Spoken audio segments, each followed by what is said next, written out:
back. It's Community Conversations. I miss Community Clovia. Joining me on the show is Richmond Mayor L. Douglas Wilder. How are you this morning? I'm great, and I'll tell you, with 6 days left, the horizons are very bright. Yeah. I told someone, and they asked about, well, what about the effect of weather? I said, you know, it could rain mud. It's not going to stop anybody. And we just want to let our listeners know that the Radio 1 Pole Patrol, we're going to hit the streets starting at 5 a.m. on Election Day. And we have 10 area motorcycle clubs. We're not going to be riding on motorcycles, but we have vans provided, and we have wheelchair-accessible vans.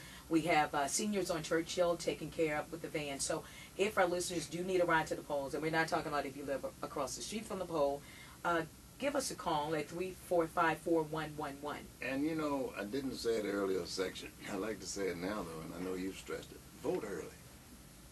Try to avoid standing in line. Mm-hmm. Go as early as possible. Go before you go to work. Yeah. If you go to work. Help people who need help to go, and your patrol is going to be doing that. Yeah. And even though, as I said in the earlier section, I'm calling on Governor Kane today to extend the voting hours by 3. And by 3 hours. Have it from 7 to 10. Even though I'm asking for that, that doesn't mean we want people to wait until that period of time. We want to make certain that nobody is left out of the process. And each vote counts. And that's why I'm so impressed, Clovia, in terms of the people who are participating, the young people who are saying, look, wait a minute, you know, this is my country, too.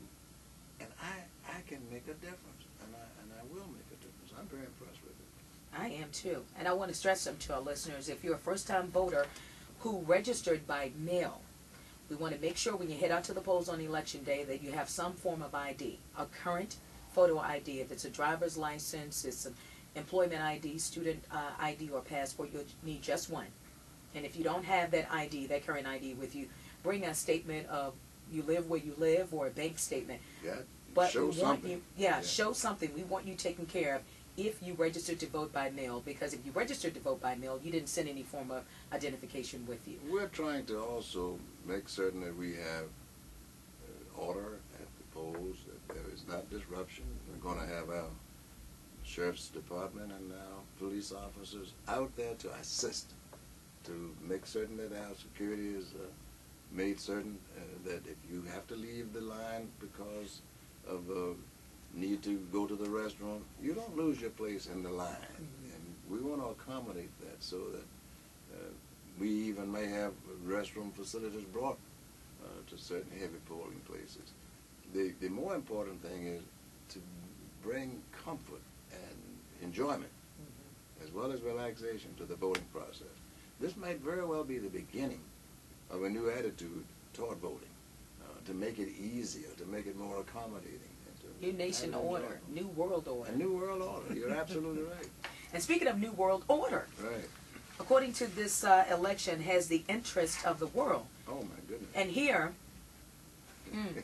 we have comments from the Czech Republic, Germany, Colombia, and they have your name, quotes from you all over the I have nation. been interviewed, Clovia, by Al Jazeera? Yes, Al Jazeera, Australia, New Zealand, Canada, Japan, France, the Netherlands, every entity, Germany, Denmark.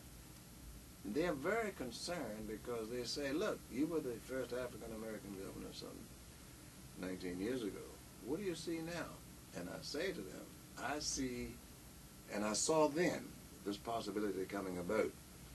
And I encouraged Barack, I said, look, don't just rely on the cities. Go into the rural areas. Let people hear you. Let them see you. The hill country and farmlands. Go to wherever people live, because they've got to make up their minds. A lot of people haven't voted for an African American in this country because they never had a chance. When I ran for governor, a lot of people said to me, I never voted for an African American because I never had a chance. Because where they live, many African Americans don't live and are not running for any office there. And so they had no occasion to be able to compare. We've crossed that barrier. We've had 2 secretaries of state African American. We've had many members of serving in the cabinet, African American. We've judges and people who are in government. So the question isn't whether America is ready. The people have always been ready to experiment with change, and that's what Obama is speaking of. And I think it's good for everybody. I can tell you that people that have interviewed me from around the world have said to me that if this election were held worldwide, it would be no question as to who would win it. And, you know, that's Mayor Doug Wilder candidate. But, you know, of course, I want to encourage folk to get out to the polls and vote. Don't care who you vote for, just make sure you get out to the polls and vote. Well, I agree What with do you. you think about that flyer that's going on, that's circulating around in the Tidewater area in reference to Republicans are voting on November 4th and Democrats are voting on November 5th? I think it's despicable. I think it's something that is not going to work. I think it's an underestimation of the intelligence of people out here. But it's our job to remind everybody out here, don't be surprised at these despicable acts. Your comment earlier, preceding your bringing this up, that I don't care who you vote for, I want you to vote. That should be the attitude of all of us. Be a part of the process, but be a legitimate part of the process. Do you want to win by cheating? Is that winning? Is that what you want to tell your kids? Is that what you want them to stand for? Is that what you want this nation to stand for? Is that how you want to be known? Then say so. And that's why the Republican Party should be called upon to denounce it. That's why they should say, I don't want it under any circumstances to do that. Have we known of these acts to occur in the past? Yes. But we'll outgrow them, and I can tell you that the people are not going to be fooled by this nonsense. But be careful. Just be and careful. wary. Don't let it. And don't take it for understand granted. that if you're a registered voter in the Commonwealth of Virginia, you cannot be denied the right to vote for any reason. If it's a long line at 7 o'clock, stand at the polls that opens at 6 o'clock. 6 a.m. Be there at 6 in the morning.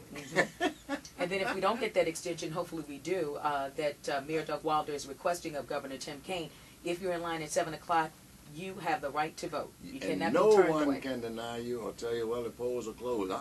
I was in this line. And we will have, that's the reason that we're going to have security and people to vouchsafe for that. These people were in line, they are in line, and they should not be denied. And also, if you have any questions about the voter equipment or if there are some challenges with your voting machine, talk to that election official. Exactly. You need to talk to that election official. Their job is to serve the people, not anyone else. And sometimes they have to be reminded of that. You don't have any super official position over anybody. You're there only by the choice of the people to entrust you with that responsibility for them. Don't deny them. And we want to stress that smart folk ask questions. Exactly. If you are not sure about this voting process and something doesn't feel right before you cast that vote, call that election official. And I'm stressing that heavily because for so long we never called on the election official, and if we thought everything was okay, but now it is that election official responsibility. If they can't answer your question or take care of an issue, they need to call the local registrar's office or the State Board of Elections. And you're absolutely right. The dumbest question in the world is that one that's never asked. No such thing as a dumb question. If you don't know, you ask. And don't talk to people that are not informed about the voting process. Right. Well, we did that 4 years ago. No, this is a brand new day. This is today. Yeah. Absolutely. Today. You got it. Great minds think alike. Is that what you're trying to I think yours is great. Yeah. And that I could be compared with thinking like you is icon. Stop pulling my leg. Joining us on the show is Richmond Mayor L. Douglas Wilder. We're talking about voting. It's your right, it's your voice, it's your choice. It's community conversation.